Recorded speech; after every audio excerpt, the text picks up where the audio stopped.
हमारे देश के दिल कहे जाने वाले मध्य प्रदेश में एक जिला है भिंड। 14 मई 2016 को भिंड जिले में एक ऐसी सनसनी घटना सामने आती है जिसको सुनकर वहां के लोग आज भी दंग रह जाते हैं। जिला भिंड के अंतर्गत शहर कोतवाली रहती है। उस शहर कोतवाली के अंतर्गत वीरेंद्र नगर नाम का एक इलाका रहता है, एक एरिया रहता है, जिसमें 14 मई 2016 को क्या होता है, थोड़ा मीडिया कर्मियों की रिपोर्ट सुनिए। 5 कत्ल की गुत्थी पुलिस ने सुलझा ली है।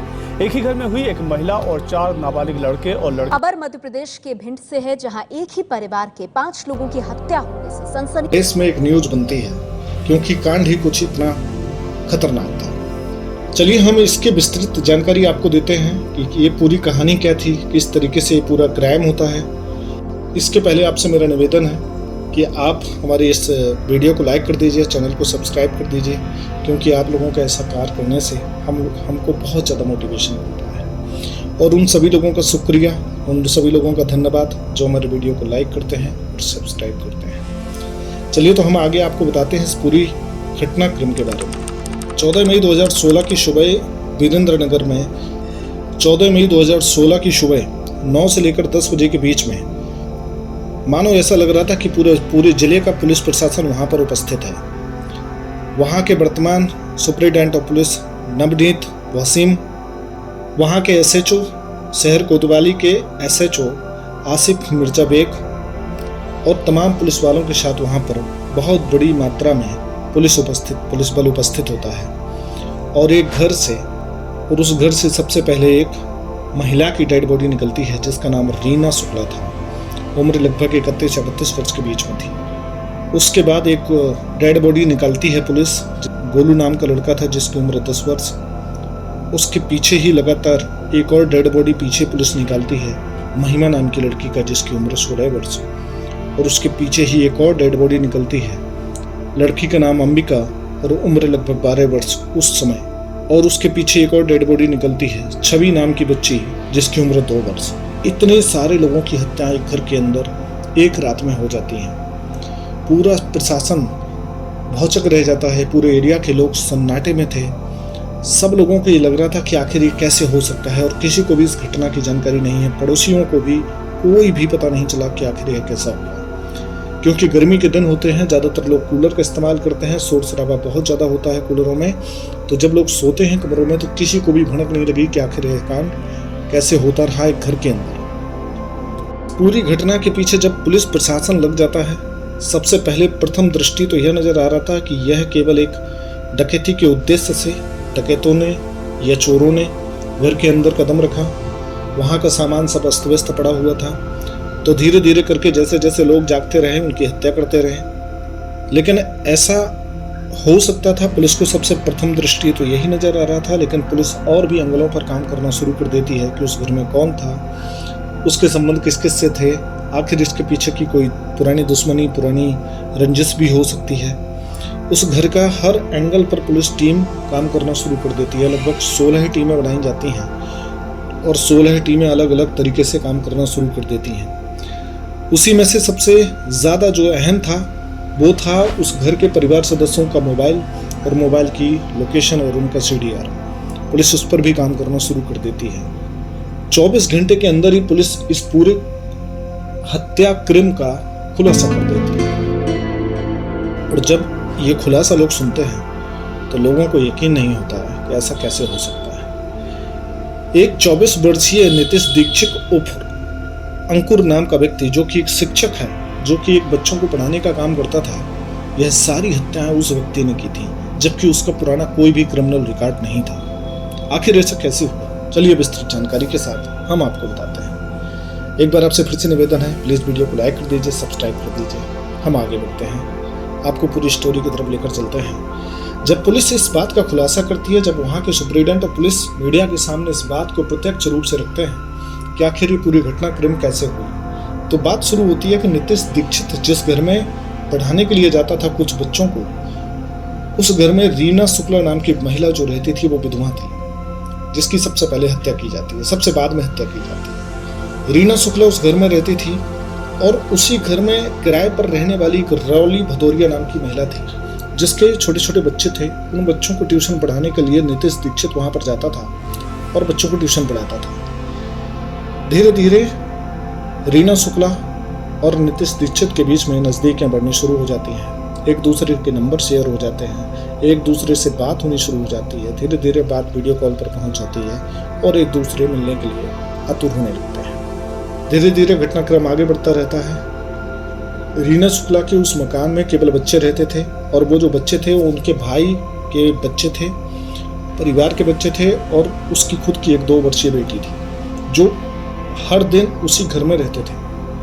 और उन्हीं के माता पिता का एक और दूसरा घर था जिसमें उनके भाई और माता पिता और परिवार के अन्य सदस्य रहा करते थे। इस वाले घर में केवल रीना शुक्ला ही एक सबसे बड़ी महिला थी जो जिम्मेदारी के तौर पर सभी बच्चों का ध्यान रखती थी, सभी बच्चों को पढ़ाने लिखाने का कार्य करती थी। 13 मई और 14 मई की रात को रीना शुक्ला अंकुर को फोन पर बात करके बुलाती है।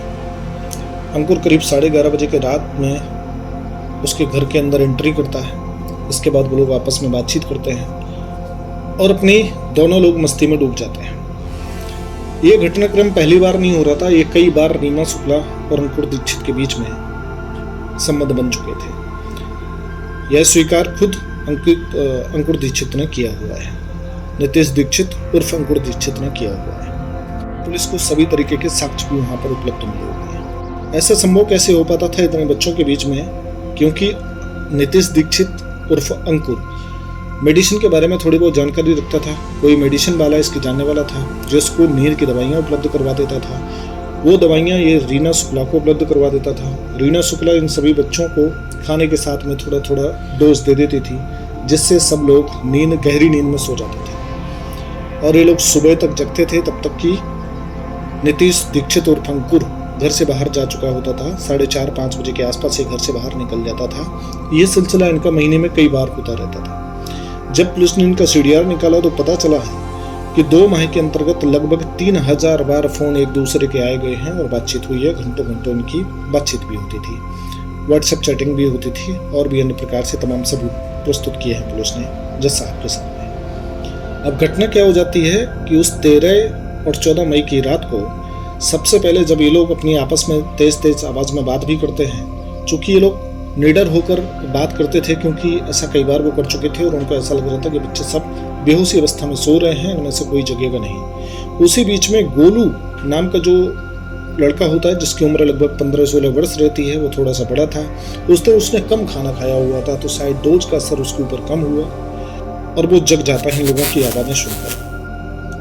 वो टॉयलेट के लिए जगता है या किसी और काम के लिए जगता है, ये बात स्पष्ट नहीं हो पाई है। वो जगता है तो इन दोनों को उस अवस्था में देख लेता है कि जिस अवस्था में देखना नहीं चाहिए था। वो बच्चा कुछ प्रतिक्रिया कर पाता, तब तक नीतीश दीक्षित ने उस बच्चे के ऊपर अटैक कर दिया। उसके सर पर एक धारदार वस्तु उठा के डाल दी, मार दी।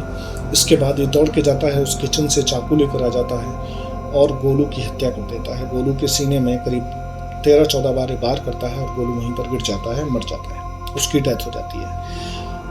इतनी तेज आवाज़ें सुनकर महिमा, जो कि उसकी बहन थी, जो 16 वर्ष की उम्र की थी, महिमा भी वहाँ पर जाग जाती है। महिमा भी तब तक आ जाती है और जब महिमा देखती है कि वहाँ पर गोलू पड़ा हुआ है तो महिमा जोर जोर से चिल्लाने लगती है और जैसे ही वो चिल्लाने का प्रयास करती है उतने में ही नीतीश दीक्षित महिमा को भी मौत के घाट उतार देता है, उसके गले पर चाकुओं से वार कर देता है। इन सब हत्याओं में रीना शुक्ला वहाँ पर मौजूद अवस्था में थी, वो सब देख रही थी और उनकी मदद भी कर रही थी। रीना शुक्ला बोल रही थी कि हमारे पास कोई चारा नहीं है लोगों को मारने के अलावा। इसके बाद धीरे धीरे करके जो दूसरी बेटी थी अंबिका थी, वो भी जाग जाती है, वो भी चिल्लाने लगती है, उसकी भी हत्या कर दी जाती है। आखिर में जो छवि नाम की महिला बच्ची थी जो 2 वर्ष की थी, नीतीश दीक्षित जब उस बच्ची को मारने का प्रयास करता है तो रीना शुक्ला विरोध करती है, बोलती है कि मेरी बेटी है, इसको छोड़ दीजिए। तब नीतीश दीक्षित बोलता है कि अगर ये बच्ची बच गई तो हम कोई बचेंगे नहीं। तो रीना शुक्ला भी उसमें साथ देती है और उस छवि बच्ची को भी मार दिया जाता है। जब उसको भी मार दिया जाता है तो रीना शुक्ला को बहुत ज़्यादा खराब लगता है, बुरा लगता है, तो वो नीतीश के ऊपर चिल्लाने लगती है। ऐसा लगता है नीतीश को अब कि अगर रीना शुक्ला को अगर मैंने जिंदा छोड़ दिया तो अब ये भी हमारे लिए काल कोठरी के लिए रास्ता तय कर सकती है। तो वो गुस्से में आकर रीना शुक्ला की भी हत्या कर देता है। इस तरीके से उस घर में उस दिन 5 हत्याएं होती हैं और ये 1 से 1.5 घंटे तक उस घर में उपस्थित रहता है और वहाँ के पूरे सामान को अस्त व्यस्त करके फैला देता है, ताकि जो घटनाक्रम है वो इस तरीके का लगे कि कोई चोरी या डकैती का एंगल रखा गया था। इसके बाद वो वहाँ से लगभग 1.5-2 किलोमीटर जो उसका घर था वहाँ पर चला जाता है। रात में निकल के चला जाता है, कोई भी उसको देखता नहीं है, किसी पर भी उसकी नज़र नहीं होती है। जब सुबह शोर शराबा होता है कि पूरे शहर में इतना बड़ा कांड हो गया, तो नीतीश दीक्षित उर्फ अंकुर भी उस घटनाक्रम को देखने के लिए वहाँ पर गया हुआ था, जबकि कांड उसी ने गया हुआ था कि पुलिस आखिर क्या कर रही है, पुलिस कौन से एंगल से इसको टटोलेगी। और वही कुछ लोगों के बीच में भ्रांतियाँ भी फैलाने का काम कर रहा था कि इस घर में तो हम ट्यूशन पढ़ाने के लिए आते थे, तो मुझे तो पता चला था कि इस घर में पहले भी चोर आ चुके हैं, जबकि ऐसा एंगल कोई पुलिस को मिला नहीं। घर वाले भी रीमा शुक्ला के ऊपर ऐसा बोल रहे थे कि गलत आरोप लगाए जा रहे हैं, ऐसा कुछ भी नहीं था, जबकि पुलिस ने सारे साक्ष्य रखे। इसके बाद ये 34 माह तक की इन्वेस्टिगेशन होती है, अदालत में केस पहुंच जाता है, तो वहाँ के जो जिला एवं सत्र न्यायालय के न्यायाधीश रहते हैं SM राठौर जी, वो नीतीश दीक्षित को फांसी की सज़ा देते हैं और ये बोलते हैं कि ऐसे कर्तव्य करने वाले व्यक्ति को इस समाज में जिंदा रहने का कोई हक नहीं है। और अभी इसको हाई कोर्ट और सुप्रीम कोर्ट में भी चैलेंज किया जा सकता है, लेकिन उम्मीद है कि नीतीश दीक्षित और अंकुर को मौत की ही सज़ा मिले।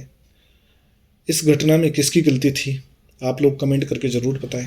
और एक बार फिर से आपसे निवेदन है कि वीडियो को लाइक कर दीजिए, सब्सक्राइब कर दीजिए। इसमें आप लोग बहुत कंजूसी करते हैं, जिससे हमारा मनोबल डाउन होता है। फिर मिलते हैं किसी भी इसी तरीके के एक वीडियो में और बहुत इंफॉर्मेटिव जानकारी लेकर हम आप लोगों के सामने प्रस्तुत होंगे। जय हिंद, जय भारत।